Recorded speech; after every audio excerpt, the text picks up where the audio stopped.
Hi, welcome to our channel where we share the most intriguing stories. When Ethan returns to his childhood home after his parents' sudden deaths, he finds a stranger living inside, claiming to have bought it. But nothing is as it seems. What begins as a property dispute spirals into a chilling mystery of fraud, revenge, and... I never imagined grief could feel both crushing and weightless at the same time. One moment, the weight of the world presses down so hard I can barely breathe. The next, everything feels strangely distant, like I'm watching my life play out behind glass. That was me after I got the call that my mother had passed away in her sleep. A natural cause, the doctor said. A few days later, my father followed her. Another supposed heart complication. Natural, they said again. As if losing both parents within a week was something nature casually arranged. The funeral arrangements, signing stacks of paperwork, the endless haze of condolences. I barely remember any of it. My parents' home in Georgia, the one I grew up in, sat empty while I returned to Seattle to work with my family lawyer on the inheritance. He assured me everything was straightforward. But straightforward in legal time meant weeks of waiting and signatures and certified mail. I signed a power of attorney so he could finalize the deed transfer and tried not to think about how wrong it felt that house, my childhood essentially, now belonged to me alone. Neighbors I barely recalled reached out with sympathy cards. One message stood out. A woman named Mrs. Crawford mentioned that she'd seen an old neighbor, Dennis Harper, hanging around the property shortly after the news spread. Dennis Harper, the man who used to glare at my parents through his blinds like he was waiting for them to commit a crime. My parents always walked on eggshells around him after a tragedy many years ago when his wife collapsed at our dinner table and they weren't able to save her. The paramedics arrived too late. He blamed my parents for her death, filed lawsuits, hurled accusations. The courts threw out his claims, but bitterness sticks to certain people like tar. Apparently, he had sold his house years ago and left town. Yet suddenly, he was back? A coincidence, maybe. Or maybe he simply came to gawk at tragedy like a vulture. My lawyer told me to focus on the practical things. Travel back to Georgia once the deed was fully updated. Decide what to keep, what to sell, what to restore. Make peace with the past and move forward. Easier said than done. By the time everything was ready, nearly a month had slipped by. I flew into Atlanta and took a rental car down familiar roads. Roads that had once felt like the edges of my whole universe. When I pulled up to the house, I just sat there behind the wheel, staring. The lawn needed mowing. The porch light was broken, but the windows, the paint, that old oak tree stretching above the roof, everything looked exactly as I remembered, a frozen moment waiting for me to hit play again. I stepped out with the keys still warm in my palm from the lawyer's hand earlier that day. The air smelled like pine and dust. It smelled like home. But as I approached, something was off. A bicycle leaned against the porch railing. Someone's jacket hung on a chair. Curtains were drawn shut, though I'd left them open last time I was there. My heart thudded hard enough to make me pause. I tried the front door. Locked. I knocked, confusion twisting into unease. After a moment, footsteps. Heavy ones. The deadbolt slid back, and the door cracked open. A stranger, broad shoulders, shaved head, eyes you don't make eye contact with if you value your dental structure, stood in the doorway. "Yeah?" he said, like I was the one interrupting dinner. I swallowed. "This is my parents' house. Who are you?" He blinked, unimpressed. "Your house?" "Nope. Bought it. Paid cash." He smirked like he expected applause. "Name's Rick." He opened the door wider, not to invite me in, but to show me I wasn't welcome. Behind him, I caught a glimpse of furniture that definitely wasn't ours. Laundry piled on the couch, a TV blasting sports highlights. My mother would have had a stroke. Everything in me recoiled. No, that's impossible. This house is mine. I have legal ownership. I have the documents. My lawyer just finalized them. Rick's smile sharpened. He tapped the door frame. "Got my own paperwork, friend. Signed by the previous owner, guy named Dennis." My blood ran cold. "Dennis Hopkins," he added, as if to help me connect the dots. "Harper." He'd used a different last name. My stomach twisted. "You need to get out," I said. My voice sounded calmer than I felt. "Right now. I'm calling the police." Rick leaned in, a wall of cheap cologne and hostility. "You step on my property again, and you'll regret it." He shoved me back, hard, like swatting away a fly. I staggered down the steps, adrenaline punching through my ribs. For a split second, I actually considered leaving, driving away, waking up somewhere sane.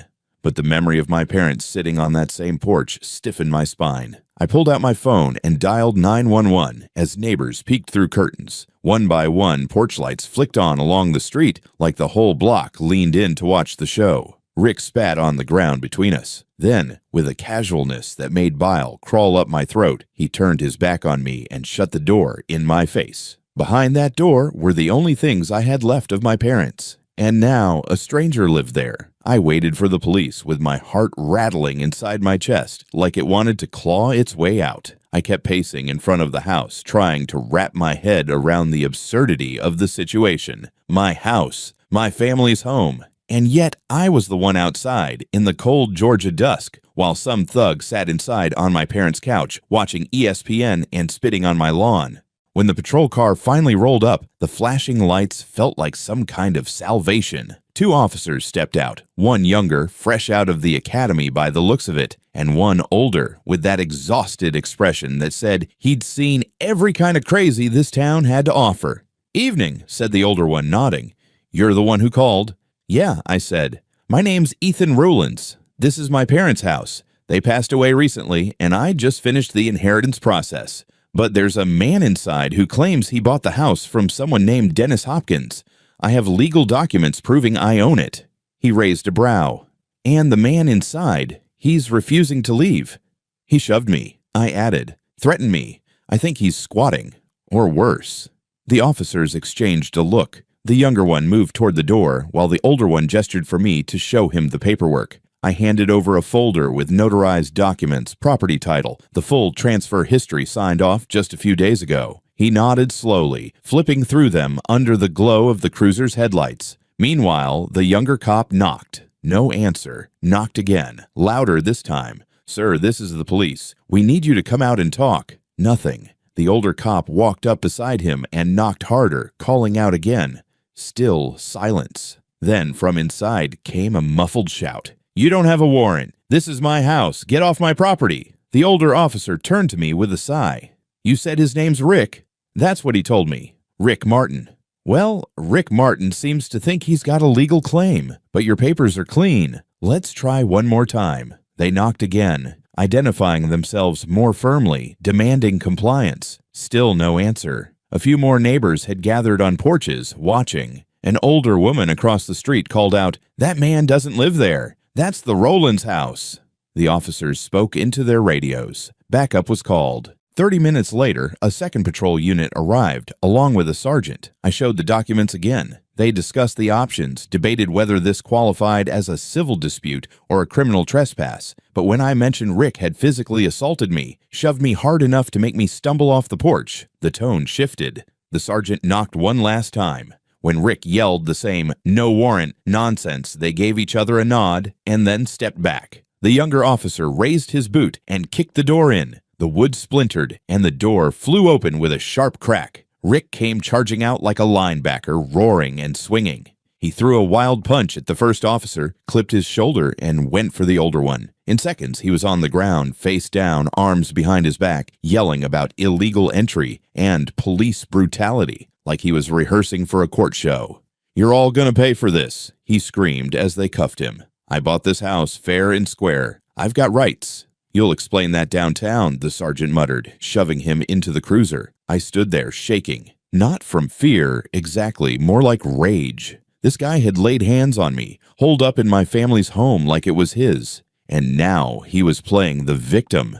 My fists clenched so tight my knuckles ached. One officer stayed behind with me while the others drove Rick to the station. They let me step inside the house, now technically cleared, but what I found inside didn't feel like justice. The furniture was completely different. Cheap stuff, plastic tables, beanbag chairs, empty beer bottles on the floor. The air smelled like cigarettes, sweat, and microwave burritos. My parents' belongings, gone. Every framed photo, every china plate from my grandmother's collection, even the little antique clock that used to sit on the mantel, all gone. The officer glanced around and frowned. "You sure this is how it was left?" "No," I whispered. "Absolutely not."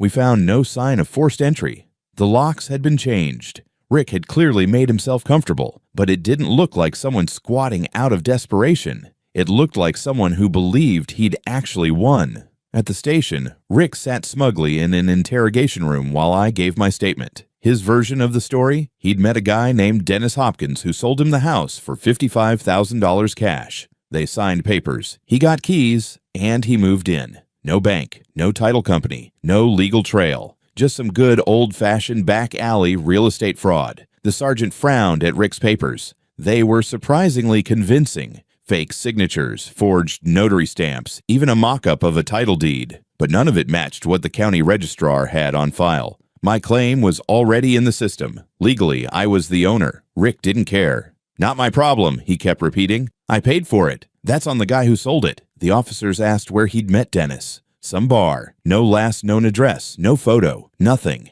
Until I pulled out the one thing I'd thought to do, almost as a joke earlier in the day. I'd taken a blurry photo of Rick when he opened the door, right before things got violent. One of the officers looked at the image and nodded. "We'll run this through the system, but I've got a feeling your seller isn't some random stranger." Back at the motel that night, I sat on the edge of the bed with the TV off, and the room silent except for the humming AC unit. My parents' house, my house, was now an active crime scene, and somehow I was the one picking up the pieces. I stared at the empty wall in front of me, phone still clutched in my hand, and whispered to no one, "What the hell is happening?" The next morning, I returned to the police station feeling like someone who'd slept through a disaster and woken up in the aftermath. My brain buzzed with the leftover static of rage, confusion, and a growing, ugly fear. I wasn't just dealing with a trespasser, I was dealing with fraud. Real, calculated, damn near professional fraud. Detective Salazar, a tall, wiry man with sunken eyes and an unlit cigar he chewed like gum, waved me into a conference room. "We've had a look at the documents this Rick Martin handed over," he said, laying them out across the table. "They're fake. Good fakes, I'll give him that. Whoever did this knew their way around Photoshop, notary stamps, hell, maybe even clerk systems." He pointed to a printed title deed with county letterhead. "This." The file number traces back to a completely unrelated mobile home in Valdosta. The notary listed on this signature, retired 3 years ago and lives in Arizona. This is what we call a red flag parade. I let out a bitter chuckle that tasted like rust. So Rick's lying. He may not even be lying, Salazar said. He might have really believed he bought the place. He claims he met the seller at a gas station. They had a mutual acquaintance. No full name. Just Dennis H. Paid cash. 55 grand. "Dennis Harper," I said quietly. Salazar's eyes narrowed. "You know this guy? He was our neighbor. Long time ago. Hated my parents. His wife died while she was visiting them. He always blamed them, tried to sue, but the court threw it out. My dad said the man lost his mind over it." Salazar scribbled the name down. "Dennis Harper. We'll look into him. But here's the real kicker. Your guy, Rick. He's got a record. Assault, robbery, possession with intent. 2 stints in county. Nothing federal, but the guy's no Sunday school teacher." My stomach sank. So he's just a pawn. Maybe. Or maybe he's the kind of guy someone hires to do dirty work while keeping hands clean. Salazar paused. "Thing is, the theft charge is tricky. Rick didn't break in. He entered with a key, changed the locks, and claims he bought the place. Civil court might say he was duped. But the assault? That's solid. Battery, resisting arrest, attacking an officer. He's not going anywhere soon." I nodded, but it felt hollow. This wasn't about Rick anymore. "This is going to sound strange," I said, "but I want to go back to the house.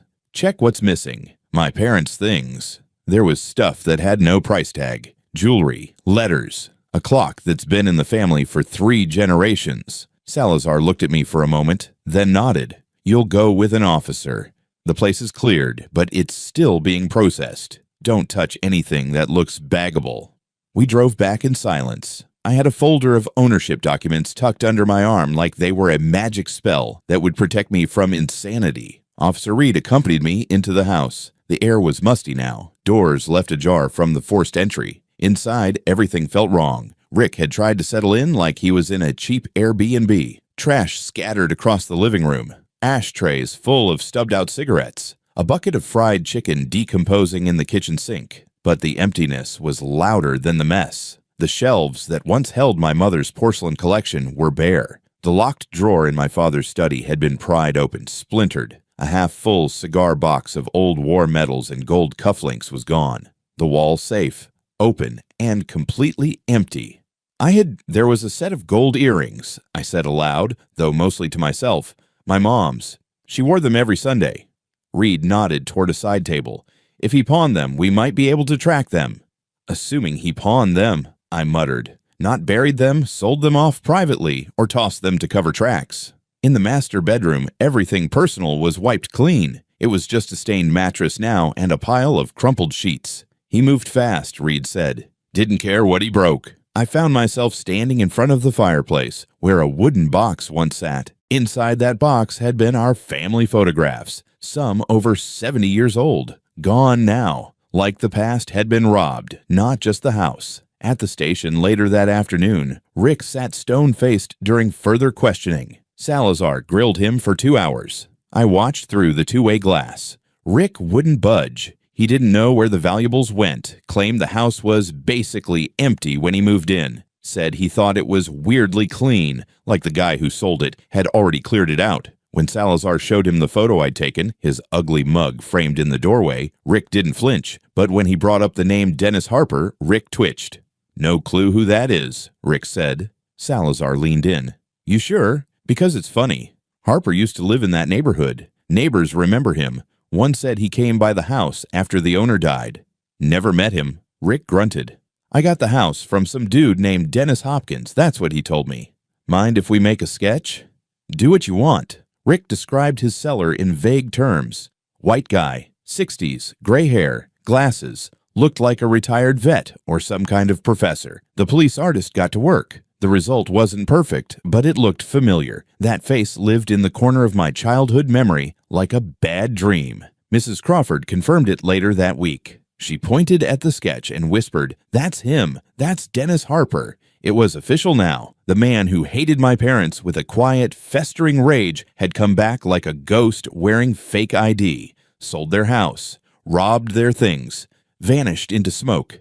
Except this wasn't a ghost story. This was a goddamn manhunt. The day the sketch hit the bulletin board at the precinct, everything changed. Mrs. Crawford's confirmation turned a vague hunch into a name on a case file. Dennis Harper, the man who once lived next door. The man who had spent years seething in silence after his wife choked to death in our dining room over 20 years ago. I was 10 years old when it happened. I remember the sound of the ambulance, the flashing red lights outside our window, my mother sobbing, my father pacing the hallway. Mrs. Harper had been laughing at something my dad said, took a bite of baked chicken, and choked. My parents tried everything. Heimlich, back blows, called 911 within seconds. The paramedics arrived fast, but not fast enough. It was one of those tragedies that just happens, a terrible, random, merciless moment. But Dennis never saw it that way. He claimed they let her die, that they stood there doing nothing, sued them for wrongful death. When that got thrown out, he tried filing criminal negligence. That failed too. The court dismissed him, but he never let go. After that, he stopped speaking to them, moved away a few years later, and now it made sense. The house, the documents, the robbery, all of it. I told Salazar everything I remembered. He listened without interrupting, arms crossed, jaw tense. He was always off, I said. Even before she died, a control freak. My dad said he had some kind of god complex. Salazar nodded slowly. We're working on verifying the ID. If he used a fake name to sell the house, we've got grounds for a serious federal charge. Fraud, forgery, interstate real estate crime if any banks were involved, which they weren't, but still. What about the valuables? I asked. The jewelry, the photos, my mom's wedding ring. We're combing through local pawn shops, he said. But the guy was smart. He offloaded fast. Most of that stuff's probably been laundered or flipped already. He wasn't wrong. Of the 10 items I reported stolen, only 2 showed up at a pawn shop in Savannah. My dad's watch and a silver cuff bracelet. Both were sold under the name John Denver, a fake ID so bad it sounded like a joke. The real break came when one of the local pawn brokers recognized Harper's face from the sketch. Came in all paranoid, the guy said. Kept looking at the door, sold a bunch of junk. Told me his wife died recently, and he was downsizing. Yeah, right. Surveillance footage confirmed it. Harper was back in town in disguise, selling off my family's history like he was cleaning out a garage sale. We ran with that. Turns out, Harper hadn't just come back to town for one big con. He'd been planning this for years. According to a contact Salazar dug up in the DMV system, someone with Harper's original name filed for a legal name change in a different state. Paper trail was messy, but the picture fit. He'd created an alias years earlier, maybe in case he ever wanted revenge. Or maybe that was the plan all along. One night Salazar called me in. "We found something," he said. "You're going to want to sit down." The forensic team had gone back through the original death certificates for both my parents. Routine just to confirm the timeline. But one of the investigators, a young guy from out of town not used to Georgia's sometimes lax mortuary system, noticed something odd. The medical examiner who signed both death certificates? Same guy. But he'd retired 5 years earlier and apparently had no memory of either case. Salazar called in a favor, got an exhumation order for my dad's body. I didn't want it. I didn't want to think about what that meant, but part of me already knew. The toxicology came back within a week. Digoxin, a drug used to treat heart conditions and to mimic heart failure when given in high doses. In other words, poison. I threw up in the station parking lot when I heard. Not because I was surprised, because some part of me wasn't. Harper didn't just rob me. He didn't just forge documents. He killed them. Waited decades. Built a fake identity. Found a way into the morgue. Had someone forge paperwork to make their deaths look natural. The guy didn't just hold a grudge. He engineered his revenge. The rest came tumbling fast. Salazar and his team discovered that 2 part-time morgue assistants had been paid off under the table, $10,000 each, cash, to make sure Harper got access to the report files and physical samples. One had just bought a new truck. The other had suddenly paid off his student debt. Arrest warrants were issued. One confessed within 24 hours. The other fled the state. It was like peeling back layers of rot. I started having dreams. Harper standing in my parents' bedroom watching them sleep. The doors unlocked. The alarm system disabled. Him moving like smoke through the hallways. The wedding ring slipping from my mother's finger. Salazar called again 2 days later. "He's gone," he said. "Left the country the day after the fake sale. We didn't catch it in time. But we're working with Interpol. The net's closing." I didn't respond. I just sat there on the motel bed, staring at the wall, wondering how long someone could plan your ruin without you ever seeing it coming. Harper had vanished. My parents were in the ground. My family's keepsakes were scattered to God knows where. And all I had left was a deed with my name on it. And a house that felt less and less like home. The headlines hit the local news like wildfire. Poisoned legacy? Georgia man investigated in inheritance scam. It felt surreal reading my last name in bold letters on a news ticker, sandwiched between a weather warning and a high school football score. I didn't want the attention, but attention was exactly what we needed to find Harper. Salazar kept me updated daily. He looked 10 years older than when we'd first met, his eyes darker, his voice more clipped. Interpol issued a red notice, he told me. We have confirmation he boarded a flight to France 2 days after the house sale. He used a fake passport under the name Gregory Miles. It slipped past because he booked it weeks earlier under a separate identity. Harper had been preparing his exit long before I knew he was back. He left no digital fingerprints, burner phones, prepaid cards, cash-only transactions. But he made one mistake. He logged into a private email server on a public Wi-Fi at an airport lounge in Miami. The metadata linked back to a known address in rural Alabama, a property he'd secretly purchased 2 years ago under an alias. It was a decoy, sure, but it gave us enough for a timeline. Harper had been building this for over a decade. That house in Alabama had walls full of paper trails, fake IDs, maps, schedules, even a few photos of my parents' home taken from different angles. He'd been watching them. There were handwritten notes detailing routines, grocery store visits, delivery dates. In one drawer, they found a diagram of the morgue, complete with guard shift rotations and access codes. He had bribed his way in on a Thursday night when the staff was minimal. The payout? $20,000 for 2 forged death reports and full access to toxicology files. The men involved are facing multiple felony charges now. Salazar said he'd never seen anything like it outside of organized crime. And yet Harper wasn't some syndicate kingpin. He was just a guy with a vendetta so deep it turned into his life's work. Meanwhile, I was trying to put together pieces of what he'd stolen, not just the house or my parents' lives, but their legacy. The pawn shop circuit turned up nothing else. We'd already recovered the watch and bracelet, both marked in evidence. But my mom's wedding ring, the photographs, the letters my dad wrote her during his deployment in Vietnam, all gone. Either sold off in backroom deals or destroyed. At some point, I stopped checking pawn logs and started hunting online. eBay, private auction sites, Facebook Marketplace. It was pathetic, I know. But I just wanted to find something, one piece of them, a token that said their life hadn't been stripped away entirely. I got a hit on Craigslist of all places. Someone in Florida was selling a vintage wooden photo box, engraved with initials, M&R, my parents' initials.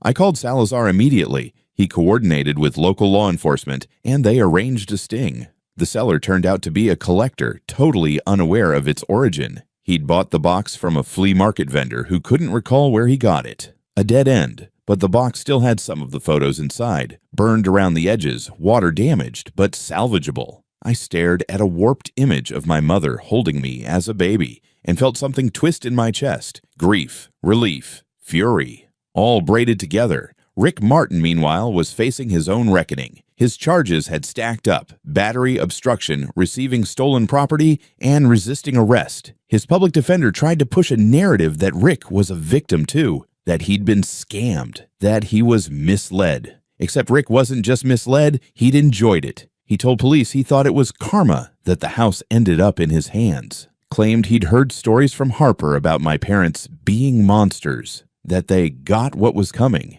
He said it like he believed it, like their deaths were justified. Salazar told me he tried to blame my dad for Harper's wife's choking incident, like it was premeditated. Rick wasn't just a dumb pawn, he was willing. The DA offered him a plea, 8 years with possible parole at 5. He took it, probably realizing no jury in Georgia would sympathize with a violent squatter who assaulted a homeowner and a police officer. I was there when they sentenced him. He didn't look at me once, just kept staring at the floor like a man whose luck had run dry. After the hearing, Salazar met me in the hallway.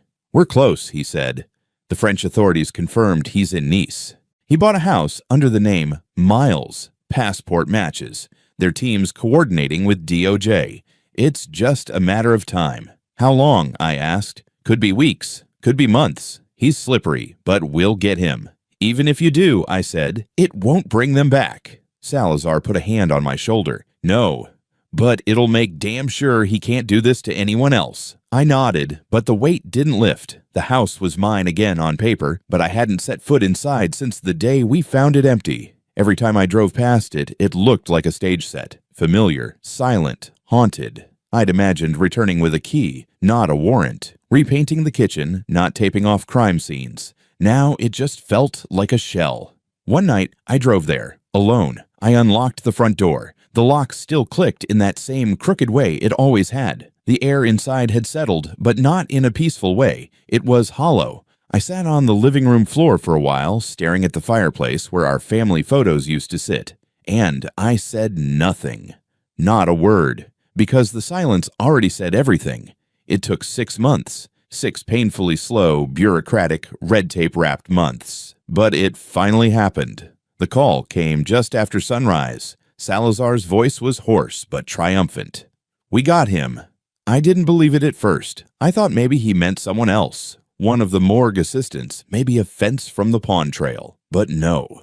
He meant Harper, or Gregory Miles, as he'd been living under in a rented villa on the outskirts of Nice, France. Ocean view, cobblestone streets, a tiny cafe next door. He was sunbathing when Interpol agents showed up with French police. The bastard had the nerve to smile as they cuffed him. He didn't resist, Salazar told me. Just asked what took so long. Harper was held in France while the Department of Justice filed for extradition. His lawyers fought it, of course. Claimed political targeting, wrongful arrest, even argued that the charges were civil disputes exaggerated for emotional effect. It was laughable. He tried to delay the inevitable, but the paperwork was ironclad. Identity fraud, forged legal documents, real estate fraud, interstate and international crime, and suspected homicide by poisoning. The French courts granted extradition. He was flown back to the U.S. under federal custody. His mugshot was plastered across every local news station by the time he landed. I didn't go to the airport. I didn't want to see his face again. Not yet. The trial prep took weeks. The state wanted to be thorough. They had to be. It wasn't just about proving the forgery anymore. It was about murder. I sat in on the DA's meetings as a witness and as family. They showed me photos of the forged documents side by side with county records, lab reports on the digoxin levels in my father's blood, financial trails of Harper's bribes, surveillance footage of him at pawn shops, and even an old low-resolution still from a street cam showing him entering the house weeks before I arrived. The prosecution had built a mountain, and Harper was sitting on top of it, smirking like a man who thought he'd weathered the storm again. But this wasn't 20 years ago. This time, he wasn't dealing with grief-stricken neighbors. He was facing the United States federal justice system. The courtroom was packed the first day of trial. Press, locals, a few neighbors from my old street. Mrs. Crawford sat in the back, her lips pressed tight. Harper wore a navy blue suit and a look of bored defiance. He barely looked at me as I took the stand and recounted what happened. The phone call from the lawyer, my return to Georgia, the man in the doorway who told me I no longer owned my own family home. I told them about my parents, my memories, the valuables that were missing, the ring, the photos, the clock, the feel of the house stripped of everything sacred. Harper never flinched, not once. But the morgue assistant did. He testified on day 3, nervous, sweating, cracking under cross-examination. He admitted he'd been approached months before my mother died, promised 10 grand for easy access and a fake signature on a report. Claimed he didn't know Harper was planning murder, just thought it was some family drama, maybe about a will. The jury didn't buy the innocence routine, but they didn't have to.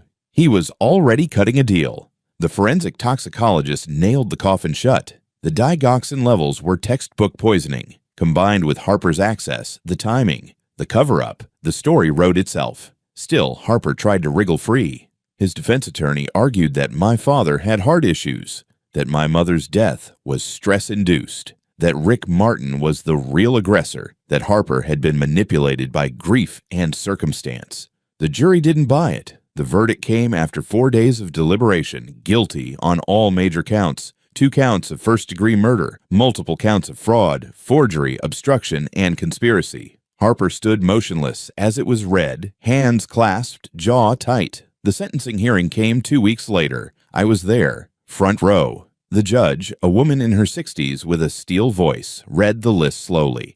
The total, 5 consecutive life sentences. No parole. The courtroom didn't erupt. It didn't cheer. It just exhaled. Afterward, Harper turned around, eyes scanning the room until they landed on me. For the briefest moment, his expression cracked. Not with remorse, not even regret. Just recognition. Like he finally saw me not as my father's son, but as the man who ended his crusade. Then the marshals led him out. That night, Salazar and I met at a quiet diner. He ordered black coffee. I got whiskey. "Justice is a weird thing," he said. "Takes forever. Feels like molasses. Then one day, it hits all at once like a freight train." I nodded. "What now?" "You rebuild. You get the house fixed. Maybe sell it. Maybe live in it. That's your call now." He paused, then added, "But if you do stay, you might want a good security system."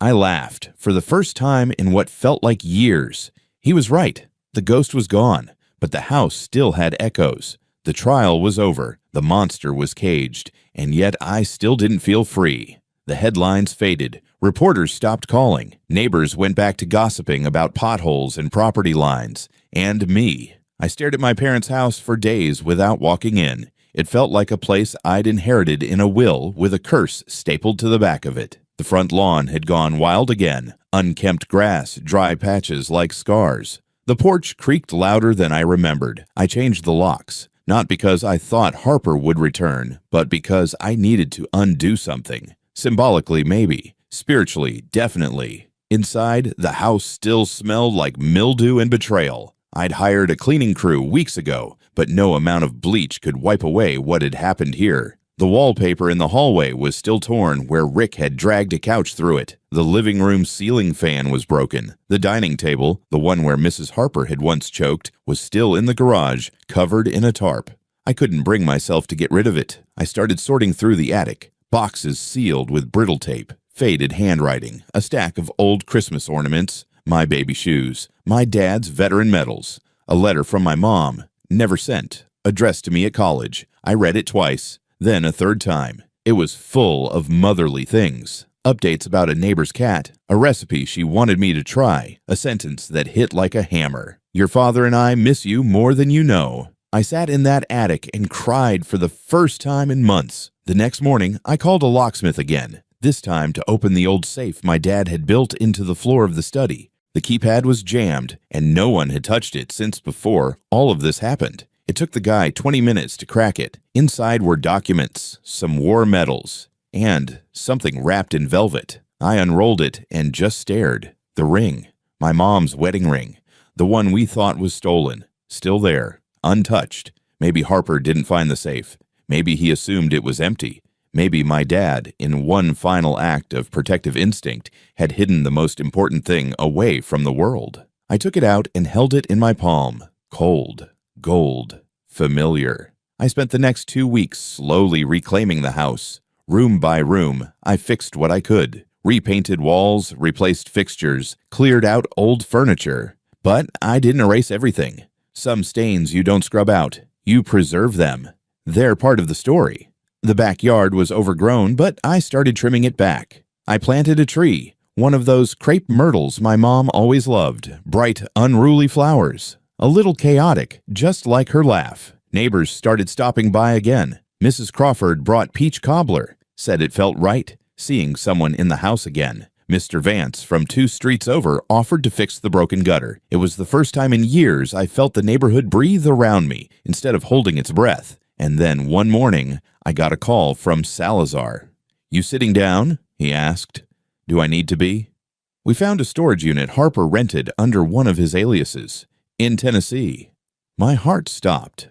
"We think it might contain some of the stolen items," he continued. "Furniture, boxes, jewelry. Some of it matches your list. We'll send you pictures for identification." The photos came through that afternoon, and there it was, the clock.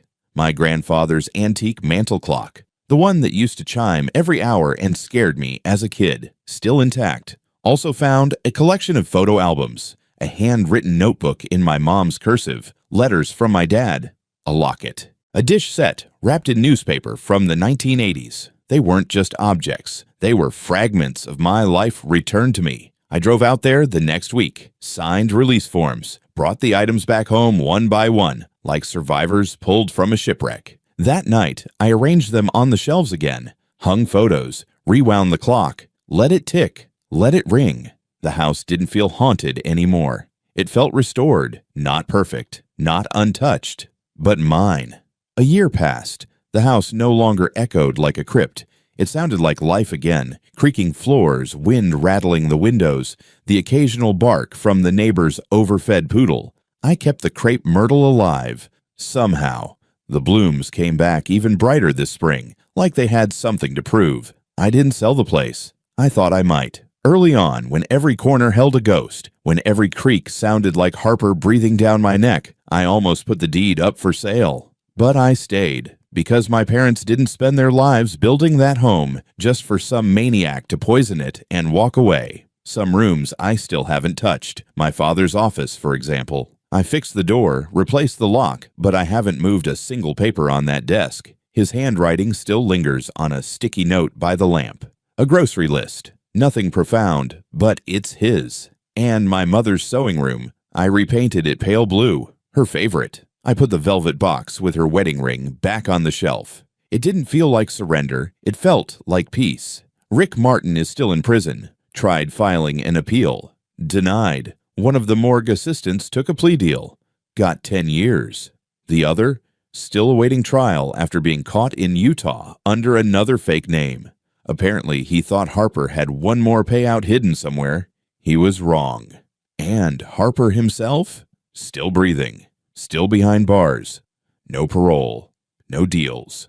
Last I heard, he spends most of his days in solitary after getting into a fight over a chess set in the yard. Some say he talks to himself constantly, replays old court transcripts in his head, like he's trying to rewrite history from the inside. Let him. I visit my parents' graves every other Sunday now. I bring fresh flowers.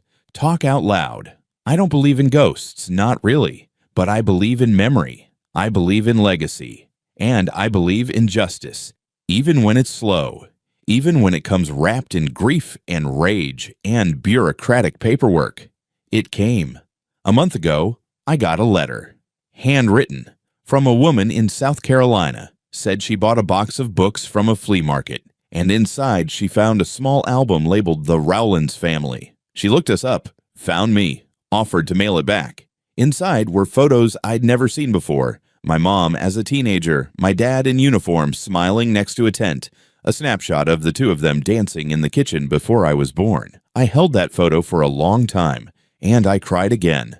But it felt different this time. Not bitter, not broken, just human. That night, I sat on the front porch as the sun dipped low, casting gold across the street. Mrs. Crawford waved from her lawn. Kids raced bikes down the block. A dog barked somewhere, and someone cursed at it half-heartedly. The world moved on, as it always does. But this time, I was moving with it. Not as the guy whose house was stolen, not as the son of murdered parents. Just Ethan, the man who stayed.